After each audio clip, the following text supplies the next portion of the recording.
தமிழக வெற்றி கழகத்தில் ஒரு புகார் ஃபேக்காக கொடுத்துருந்தான் ஒரு பையன். அந்த பையன் அவனே இல்லைன்றது அந்த ஒரிஜினல் பையன் அதுக்கான ப்ரூஃபை காட்டிட்டான். அது மட்டும் இல்லாமல் அந்த ஃபேக்காக கொடுத்த பையன் பணத்தினால தான், அதுவும் யார் சொல்லி பண்ணியிருக்கான்ற விஷயம் நம்ம எல்லாருக்குமே தெரிஞ்சிருக்கோம். அந்த பையன் மாநாட்டப்போ எந்த இடத்துல இருந்தான் அப்படின்ற ஒரு வீடியோ நான் உங்களுக்கு காட்டுறேன். ஏன்னா அந்த ஷோட்டை பார்த்துக்கோங்க. அவன் எனக்கு ஃப்ரெண்டில் இருந்தான். அண்ணன் ரேம்ப் வாக் வரும்போது தான் அவன் எந்த இடத்துல இருந்தானா எனக்கு ஃப்ரெண்டில் தான் இருந்தான். அப்போ எப்படி அவன் ரேம்ப் வாக் அப்போ அங்கே இருப்பான்? அவ்வளோ கூட்டத்தில் போயிட்டு உடனே வர முடியாது. எதுக்கு இந்த பணம் பத்தும் செய்யன்னு சொல்லுவாங்க. ஆனால் நீ பொய்யை பண்ணால் கண்டிப்பாக கடவுள் ஒரு நாள் காட்டிடுவார்.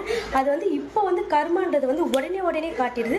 எங்கள் தமிழக வெற்றி கழகத்துக்கு நாங்கள் இருக்கோம், எங்கள் அண்ணனுக்கு நாங்கள் இருக்கோம். அந்த வீடியோவை பாருங்கள் மக்களே, பாருங்கள். அந்த ஷர்ட் பையன் எனக்கு ஃப்ரெண்டில் தான் இருக்கான். அவன் எப்படி அப்போ ரேம்ப் வாக்குக்கு போவான்? அண்ணன் ஸ்டேஜ் பேசும்போது அண்ணனை வீடியோ எடுத்துட்டு இருக்கான்.